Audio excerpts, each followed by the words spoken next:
The Kitsap Peninsula has to be one of the most beautiful places in Western Washington.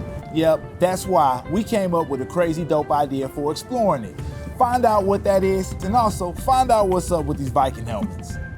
Western Washington's beauty isn't exactly a secret, but if you ask us, the Kitsap Peninsula is one of the region's most underrated gems. Facts. From jaw-dropping views of the Puget Sound to the Olympic Mountains standing tall in the distance, it's a whole vibe out here. But beyond the scenery, the Kitsap Peninsula is made up of several towns, each with its own flavor and a ton of ways to experience the best of what the region has to offer. And trust, there's a lot to experience. A deep indigenous history, incredible outdoor adventures, and cozy little towns. The Kitsap Peninsula has a perfect blend of rest and exploration. So we had an idea. With Seattle being a hot spot for major events and the Kitsap Peninsula just a ferry ride away, why not show y'all why this could be the ultimate base camp for locals and out-of-town visitors alike. The Kitsap Peninsula has year-round appeal. That's why we're dedicating an entire series to it. Over 3 episodes, we're exploring the peninsula during different seasons, different vibes, but same TWB energy. That means these episodes will roll out over the course of the rest of the year. So now's a perfect time to subscribe and hit that bell so you don't miss a thing. And since we're switching things up, we got one more twist. While we'll still rate everything against our level of fun scale, we're saving our comfortability for Black people score for the last episode. So if you want the full picture, you'll need to stick around with us for the whole journey. Yep, another reason to subscribe and hit that bell. We're excited to bring you along. The format may be a little different, but the fun, that stays the same. Welcome to Basecamp in Kitsap, TWB's exploration of the Kitsap Peninsula. Let's kick things off with Poulsbo, our official Kitsap Peninsula base camp. It's got location, charm, and a vibe that makes it the perfect home base. What makes Poulsbo ideal? For starters, it's super central, giving you quick access to the entire peninsula, and it's just about 75 minutes from Seattle. But to us, the overall vibe of the town is another huge contributing factor. Nicknamed Little Norway, Poulsbo embraces its Scandinavian roots with Viking statues, Nordic architecture, and a proud cultural identity. It actually falls into a category we've talked about before on TWB, themed towns, like Leavenworth with its Bavarian flair. But Poulsbo's theme isn't borrowed, it's born from actual history. Exactly. It's authentic. While Leavenworth went full Bavaria for tourism, Poulsbo leaned into its real heritage. While in town, we connected with Judy Driscoll, a curator at the Poulsbo Historical Museum. She walked us through the city's rich past, including some of its most historic sites. One fun fact, the push to highlight Poulsbo's Scandinavian roots for tourism came because of the 1962 World's Fair. Yeah, the same one that gave us the Space Needle. So technically, that World's Fair also helped spark one of Washington's most authentic themed towns. Even our stay in Poulsbo had a connection to its history. The Olympic Hotel was the first hotel that opened in the city of Poulsbo in 1892. It was actually destroyed by fire in 1914 and rebuilt in 1916. The building that was built in 1916 is now Hotel Scandi, a boutique hotel with a Scandinavian flair that can host up to 24 guests for private stays. It's steps away from downtown shops and restaurants. Basically, it's a tiny version of why Poulsbo makes such a great base camp. Now, let's talk logistics. How do you even get to the Kitsap Peninsula? Normally, we would discuss this in our drive grade segment, but remember, we're doing things different this series. Anyway, to get to the Kitsap Peninsula, on paper, there are 2 ways. One way is driving, which is supposed to be only 15 minutes longer than the other way, but you'll be going Interstate 5 southbound, so more than likely, the traffic will extend the length of that trip. But then there's what, in our opinion, is the better way, taking the ferry. While there are 2 ferry routes to choose from, our favorite is the Bainbridge-Seattle Ferry. If you've never been to Seattle, or even if this is your first time on our channel, we'll recap on how to take the Seattle Bainbridge Ferry. First, it's important to know that you can choose to walk on or drive on. We normally choose to drive on. A TWB travel tip, check the ferry times online before you head to the ferry station, where you will buy your tickets. Whether you walk on or drive on, everyone is welcome to come on up into the ship to take advantage of the snacks and drinks, which do include beer and wine. And best of all, on clearer days, you can take in the spectacular views. Yes, some days the views are great whether you're outside or in your vehicle.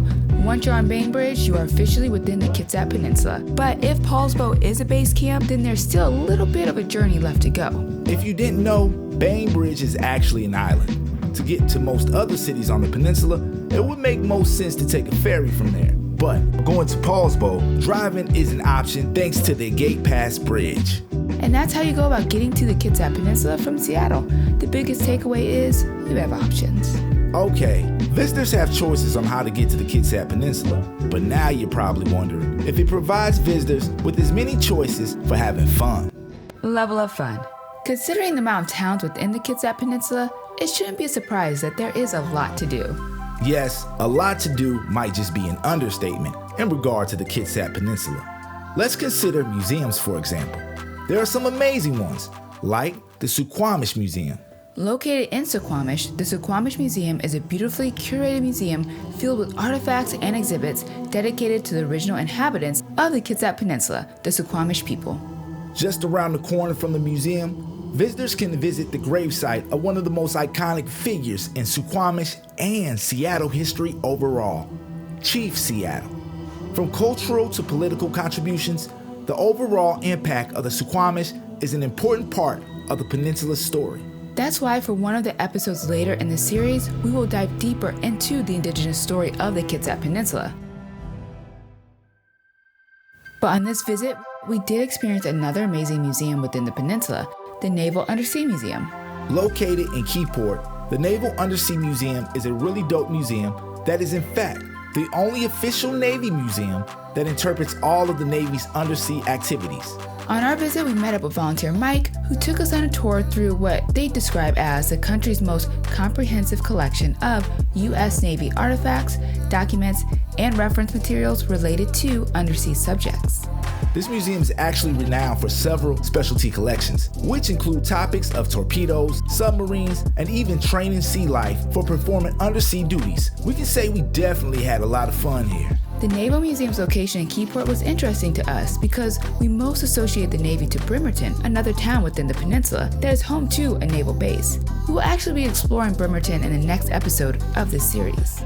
Museums are just one example of an area that offers a variety of fun options within the Kitsap Peninsula. The connection to the abundance of nature is a dead giveaway that there are also plenty of great options for experiencing the outdoors within the peninsula. Yes, places like the Blodale Reserve on Bainbridge Island. This is a peaceful and serene collection of gardens and wildlands spread across 140 acres. But one of our favorite outdoor experiences we enjoyed on this trip was at Port Ludlow Falls, where we took a hike that was just our speed. So right now, we're in Port Ludlow on the Port Ludlow Falls Interpretive Trail.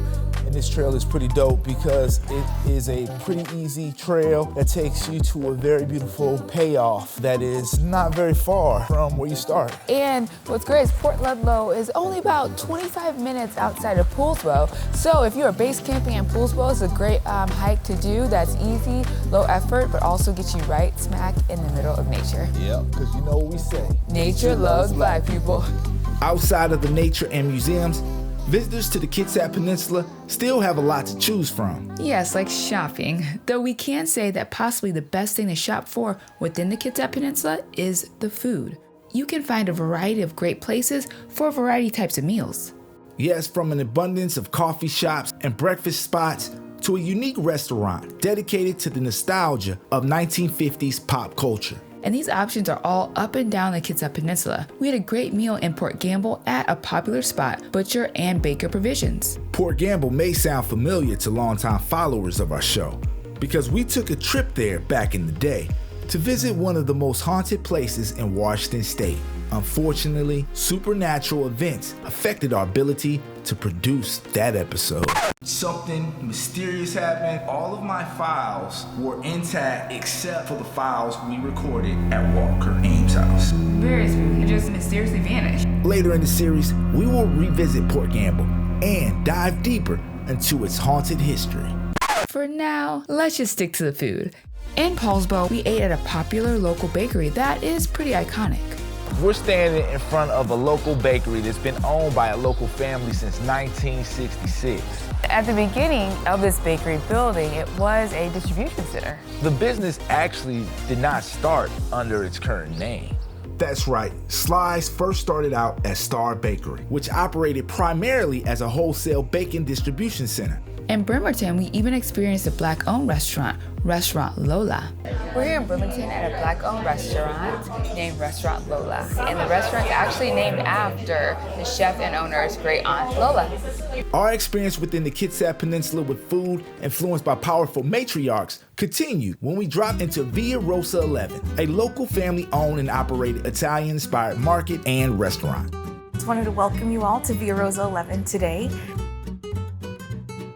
We started as a farmer's market booth making fresh pastas and sauce. In 2012 is when we really got established. So we've been here for quite a while, integrated into this neighborhood and watched it grow around us. We make everything in-house, so every pasta, every sauce, lasagna, we make gnocchi, ravioli, and soups, and it's all delicious from scratch. They're based on our owner's recipes from his mother, and now we operate a restaurant that's functional Thursday, Friday, Saturday, and Sunday from open to close, 11:30 to 8 or 7, depending on the day. You can dine in, enjoy our food, have some wine. We always recommend enjoying Italian wine with Italian food. During our visit, we took part in an olive oil tasting and of course ordered some of their delicious Italian food and wine to go. It's safe to say that we really loved our visit to Via Rosa 11. Seeing customers have enjoyable experiences within their establishment is something that the people at Via Rosa 11 take joy in. Watching people be able to come to an establishment, have a glass of wine, build community, and just hang out. So for going on 13 years now, that's what we've been doing. Yes, it's easy to see why the Kitsap Peninsula is an easy place to find fun and fun things to do. But what would our level of fun score rate it? Based on everything we just described, it's easy to see us giving 2 points for quality of activities and 2 points for quality of restaurants. The amount and variety of activities also lend to the fact that Kitsap can entertain a variety of visitor demographics, so we can give 2 points for demographic applicability. As for special events, the Kitsap Peninsula hosts quite a few big annual celebrations, like Viking Fest taking place in Poulsbo or Whaling Days in Silverdale, just to name a few, so we can give 2 points for special events. Finally, in regard to affordability, it's no secret that the Pacific Northwest is more expensive in general compared to the rest of the country. But when compared to Seattle and other Puget Sound areas, the Kitsap Peninsula is a lot more affordable. So we can give 2 points for affordability. Wow, are we surprised that our level of fun score reflects the amazing experience that we had within the Kitsap Peninsula? Not at all. We give a 10 out of 10 for level of fun.